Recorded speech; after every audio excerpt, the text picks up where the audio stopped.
Hello together and welcome to this course about Jenkins Continuous Integration Recipes Volume 1, Designing and Developing a Modern Jenkins CI System. My name is Martin and I will guide you through this course. I'm working as architect in a German management and IT consulting company, and I'm in charge for the architecture of complex distributed systems, modern web architectures and the build management.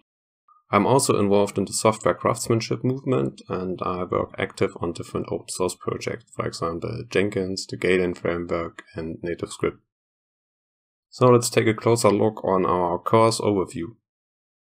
So we have 3 sections for our learning objectives. So section 1 is covering the configuration part, so how to use the configuration in Jenkins and the plugins, and how to script it. In section 2 we talk about the creation of jobs and we take a closer look on how to create jobs via the user interface, and as alternatives how to use it for the job DSL and the Jenkins files. And in section 3 we see how to run jobs, so how to utilize the Blue Ocean plugin here and how to run on Jenkins slaves node and how to build Java projects. So goals for this course.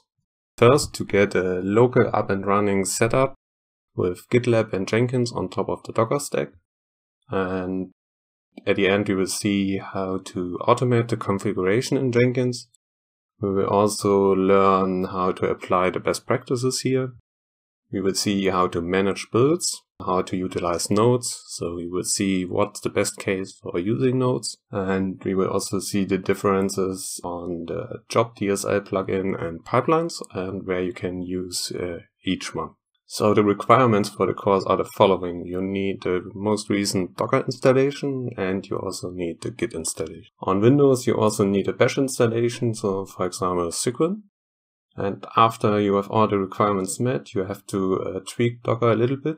So you ensure that Docker is up and running, and then you adjust the CPU and memory settings, just as shown in the screenshot.